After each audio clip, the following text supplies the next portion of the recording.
दोस्तों, स्वागत है आपका हमारे YouTube चैनल दी स्टोरी टेलर में। कल मैंने आपको the magic of the lost temple कहानी का पहला एपिसोड सुनाया था। उम्मीद है आपको पसंद आया होगा। जिसमें आपने सुना कि नोनी नाम की एक प्यारी सी बच्ची है जिसके स्कूल में समर वेकेशन हो चुके हैं, पर पेरेंट्स अपने अपने काम में बिजी होने के कारण उसे कहीं घुमाने नहीं ले जा सकते। एंड फाइनली नोनी को उसके दादा दादी के घर छोड़ने जाने वाले हैं। अपने ग्रैंड पेरेंट्स के घर जाकर नोनी ने क्या क्या मजे किए, आइए जानते हैं। दूसरे दिन सुबह नोनी अर्ली मॉर्निंग रेडी होके डाइनिंग टेबल पर पहुंच गई। नोनी की माँ उसे बड़े प्यार से समझा रही थी कि ये पहली बार है कि हम तुम्हें कहीं पर अकेला भेज रहे हैं। मुझे तुम्हारी बहुत चिंता होगी, पर मैं ये भी जानती हूँ कि तुम्हारे दादा दादी तुमसे बहुत प्यार करते हैं।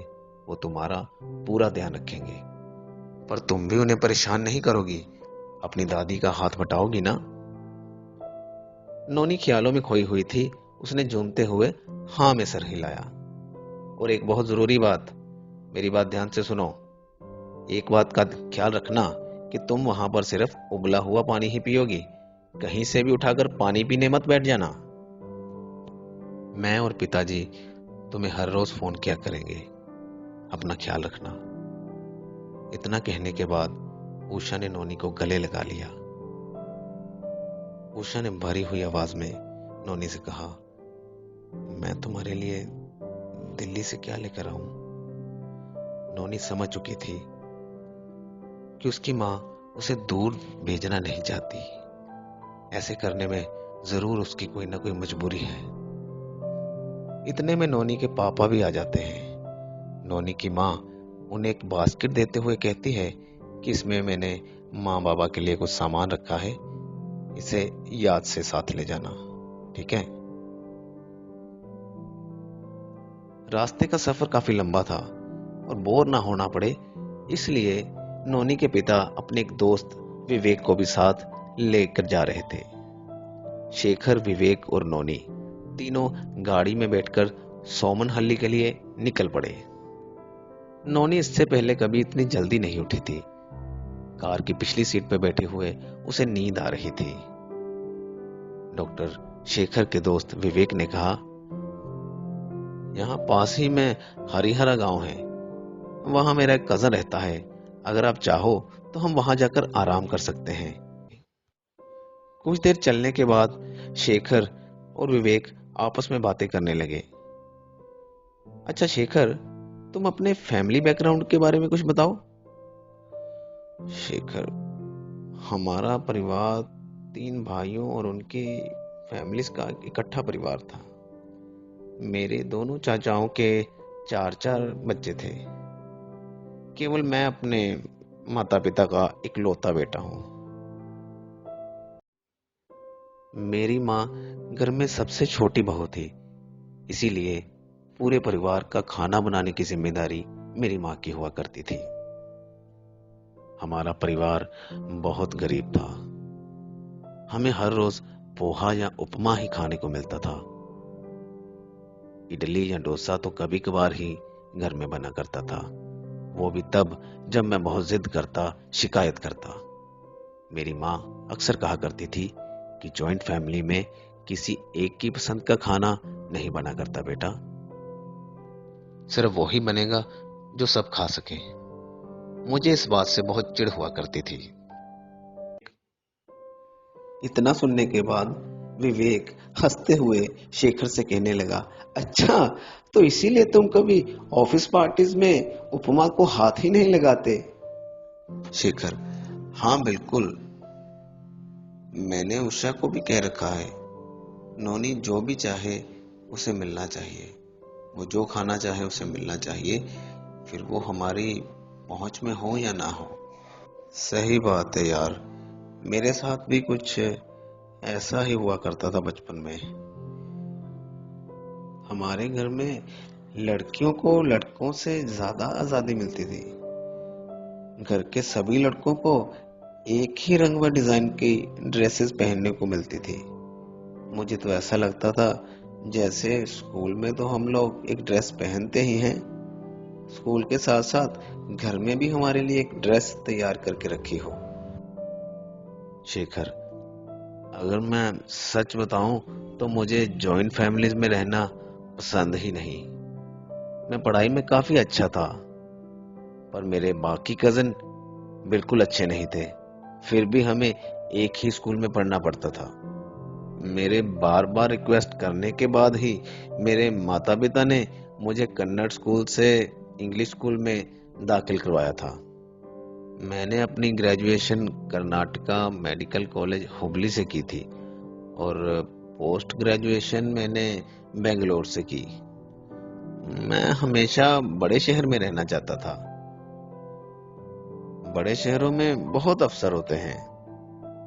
डॉक्टर शेखर, अच्छा विवेक, ये बताओ कि तुम गर्मियों की छुट्टियां कैसे बिताते थे? क्या बताऊं यार, मैं एक छोटे से गांव में रहता था जहां सुविधाओं के नाम पर कुछ भी नहीं था। माँ सारा दिन पापड़ बनाया करती थी जिन्हें धूप में सुखाना पड़ता था। मैं और घर के बाकी बच्चे पूरा दिन छत पर पापड़ ही सुखाया करते थे। और अगर कभी बारिश हो जाती तो सभी बच्चों को उसी वक्त भागना पड़ता कि कहीं छत पर पड़े हुए पापड़ भीग ना जाएं। मेरी माँ तरह तरह के अचार भी बनाया करती थी, उसीलिए अचार बनाने के लिए भी हमें माँ की मदद करनी पड़ती थी। मुझे अच्छी तरह याद है कि छुट्टियों के दौरान मेरे पास पढ़ने के लिए ज्यादा किताबें भी नहीं हुआ करती थी। जो थोड़ी बहुत किताबें होती थी उन्हें मैं कुछ ही दिनों में पढ़ लेता था। उसके बाद मेरे पास पढ़ने के लिए कुछ भी नहीं बचता था और हमारे गांव में एक लाइब्रेरी तक नहीं थी।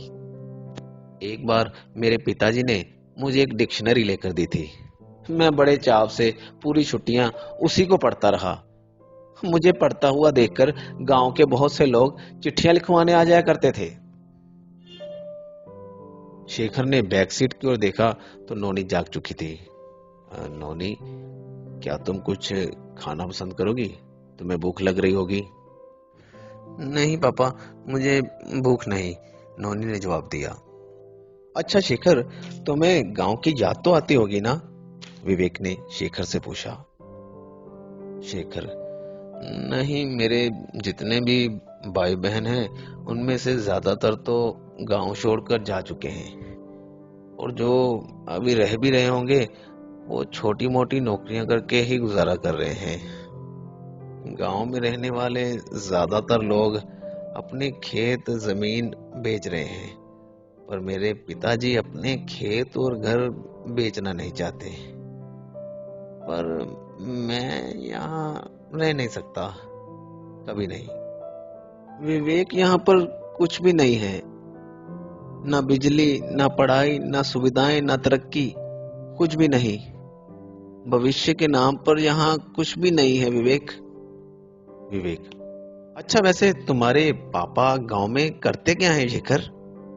शेखर, अरे भाई, वो बड़े ही व्यस्त इंसान हैं। वह पैसे तो कुछ नहीं कमाते, हाँ, पर एक मंदिर के ट्रस्टी हैं।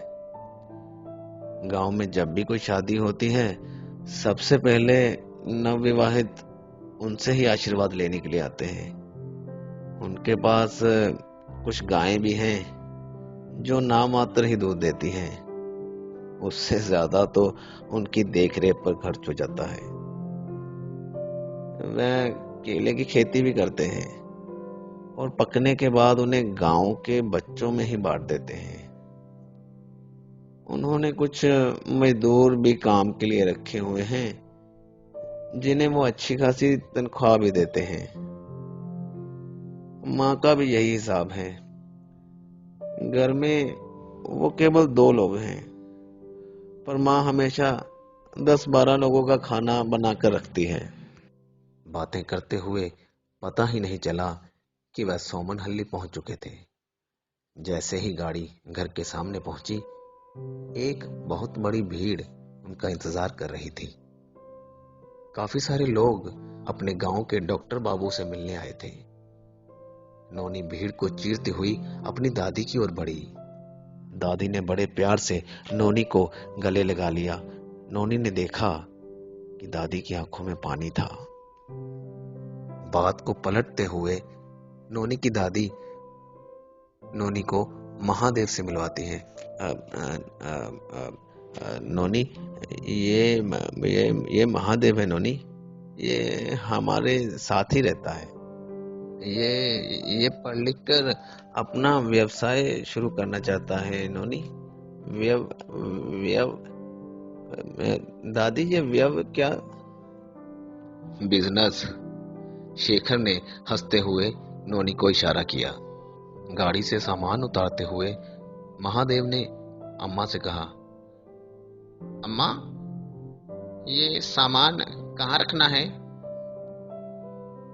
शेखर ने कहा, इसे अम्मा के साथ वाले कमरे में रखवा दो। नोनी की दादी हैरान होते हुए, क्यों? नोनी का सामान मेरे कमरे में रखो। मैं नहीं चाहती कि कोई बच्चा अकेला सोए।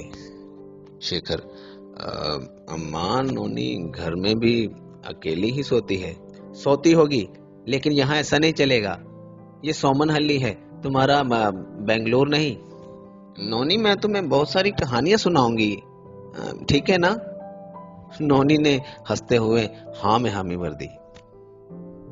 नोनी ने देखा गांव के बच्चे झुंड बनाकर उसकी ओर देख रहे थे, जैसे वह नोनी से गिफ्ट लेने की चाह में नोनी की ओर निहार रहे हों। नोनी सभी बच्चों में से सिर्फ मेधा नाम की लड़की को पहचानती थी, जिसे वो पहले भी एक बार छुट्टियों में आने पर मिली थी। दादी, नोनी, इस बार तुम्हें खेलने के लिए काफी दोस्त मिल जाएंगे, ठीक है? हाँ दादी, नोनी ने जवाब दिया। ये अमित है नोनी। नोनी, ये डॉक्टर काका का पोता है, ठीक है? डॉक्टर काका। डॉक्टर काका गांव के सभी लोगों के लिए डॉक्टर थे, पर असल में वो डॉक्टर नहीं थे। वह गांव में एकमात्र ऐसा स्टोर चलाते थे जहां किराने के सामान से लेकर दवाइयाँ, फल, सब्जियां सब कुछ मिलता था। जो लोग डॉक्टर की फीस नहीं भर सकते थे, वो डॉक्टर काका से दवा ले लिया करते थे। तो दोस्तों, ये था the magic of the lost temple कहानी का दूसरा एपिसोड। तो फाइनली नोनी अपने दादा दादी के घर आ चुकी है। ये छुट्टियां काफी मजेदार होने वाली हैं। आप भी हमारे साथ बने रहिएगा। बाकी की कहानी अगले एपिसोड में। आपको यहाँ तक की कहानी कैसी लगी, जरूर बताइएगा। मुझे आपके फीडबैक का इंतजार रहेगा। खैर, ये कहानी सुधा मूर्ति जी की है, मेरी तो बस आवाज है। सुधा मूर्ति जी की कहानी पढ़ने का सौभाग्य प्राप्त हुआ, उसके लिए मैं उनका सदा आभारी रहूंगा। धन्यवाद दोस्तों।